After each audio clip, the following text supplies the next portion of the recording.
Disease, Boston's Three-Deckers, and Shanty Irish, episode 203. Today I'm going to tell you about how living in Boston in the 40s and the 50s without today's almost miraculous medical advancements was like. And specifically, the nasty infectious diseases we needed to contend with. In one of my early episodes, How the Murphys Lived, episode 4, I talked about how difficult our Boston living conditions were in the 1950s. This episode explains it further regarding our health. I am Rod Murphy, and this is Growing Up Poor in Irish Boston, a series of my 1950s era Irish and Boston songs, poems, history, jokes, and stories. Maybe you wondered about the expression Shanty Irish in this episode's title. It was a derogatory term for immigrant Irish 100 years ago or so. Most of my people lived in crowded, low-rent tenements.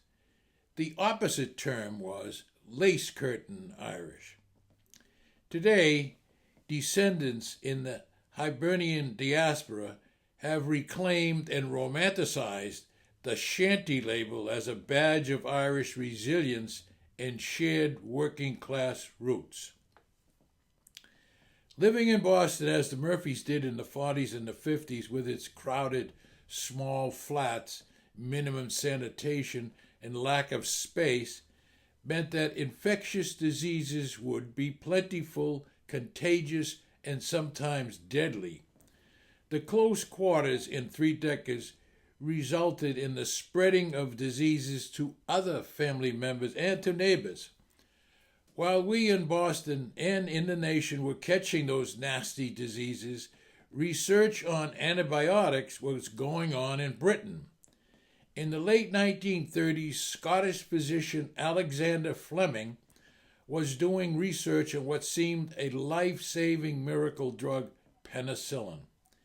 His success in creating Penecillin earned him a Nobel Prize in 1945. Although he worked on that drug for many years, it was not available to the public until 1942. Survivors of Boston's Coconut Grove fire were the first burn patients to be successfully treated with penicillin. In July 1943, the USA War Production Board drew up a plan for the mass production and distribution of penicillin for our Allied troops fighting in Europe. The result of that plan allowed the United States to produce over 2 million doses in time for the invasion of Normandy in the spring of 1944. Penicillin became a lifesaver during World War II, saving military lives jeopardized by disease and by wartime injuries. Penicillin was curing our soldiers who were catching diseases like dysentery and typhoid, and of course they were also being wounded. So Fleming's penicillin saved our soldiers' lives and contributed to our victory in World War II. But back home in Boston, antibiotics were slower in becoming available, while infections, often due to poor sanitation, was still a major public health concern. I remember my parents warning us about possible nasty infections caused by ordinary roughhousing cuts and bruises. But the highly contagious children's diseases were the biggest concern for adults wanting to protect their children. Western European countries and here in the States were contending with these new and deadly common diseases. Thankfully, historic health improvements, including antibiotics, arrived, and by the 1950s, a big reduction in the American death rate happened. Penicillin and other antibiotics began to cure bacterial infections such as pneumonia, TB, scarlet fever, which were killers before penicillin.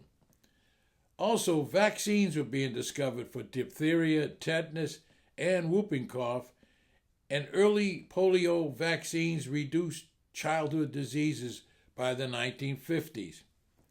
Sanitation and improved water treatment and improved hygiene methods began to lower disease numbers in developed nations also. Cholera and typhoid, however, continued to persist globally.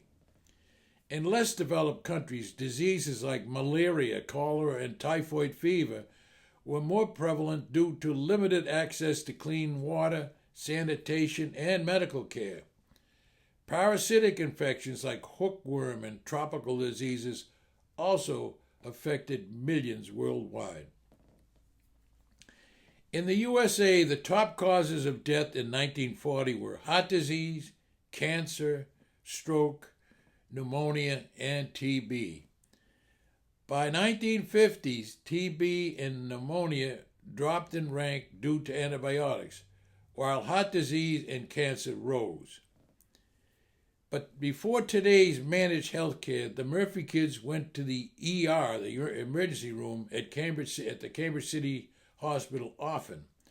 We all got the usual childhood diseases: mumps, measles, German measles, chicken pox, whooping cough, baby croup, influenza, hives, bad sunburn, and strep throat. Some of these required trips to the hospital and to the ER. Now I will describe some of the diseases that were common and dangerous in my youth. Scarlet fever in my day was common in children. Antibiotics like penicillin, which reduced the severity, were widely used in the late 1940s. When I was about 6, all of us Murphy kids were quarantined in our flat because of scarlet fever. The symptoms were sore throat, bright red rash, high fever, chills, nausea, and body aches. The Cambridge Board of Health put red rectangular "Danger Keep Out" signs on our front and rear doors. No one other than the family or medical people were allowed entrance. All over Boston, this scarlet fever epidemic flared and families lost relatives. The boards of health and the police enforced the quarantine. Weeping and wailing from my sisters accompanied another further punishment from this disease: the enforced disposal of all our clothing, blankets, toys, and books to prevent contagion. Since then, antibiotics have almost eliminated this disease. Pardon the short break.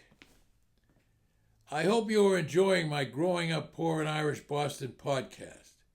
If you like this episode, please subscribe. It's free and helps get my messages to more folks. And now back to disease, Boston's Three Deckers, and the Shanty Irish. Polio, a virus and very scary, often caused paralysis in children. It peaked in the 1940s and early 1950s with major outbreaks of over 57,000 cases in the USA in 1952. The Salk vaccine in 1955 began reducing its prevalence. Tuberculosis, TB, which is a bacterial infection affecting the lungs, was a leading cause of death in the early 1940s. Streptomycin and other antibiotics helped reduce the deaths, but TB remained common. Influenza, or seasonal flu outbreaks, were frequent, and even some flu pandemics occurred during this time period. Excuse me. It caused significant death among the elderly and the young. Measles, a highly contagious disease, affected nearly all children before the vaccines that were introduced in the 1960s. Complications like pneumonia or encephalitis were common with measles. Another disease, rheumatic fever, was caused by the streptococcus bacteria and could lead to heart damage.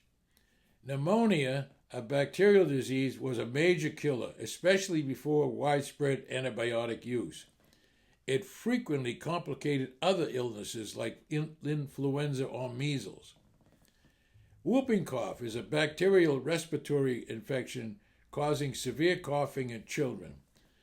The 1940s DTP vaccine reduced cases, but it was still prevalent in unvaccinated populations. Diphtheria is a bacterial infection causing a throat obstruction. Widespread vaccination in the 1940s significantly reduced cases, but it was still a concern in the early part of the decade. Smallpox remained a threat, although a vaccine was decreasing its spread, except in developing countries until global eradication efforts.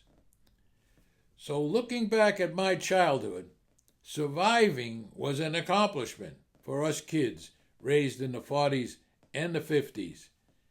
Thank you, Alexander Fleming. Signed, sealed, and delivered.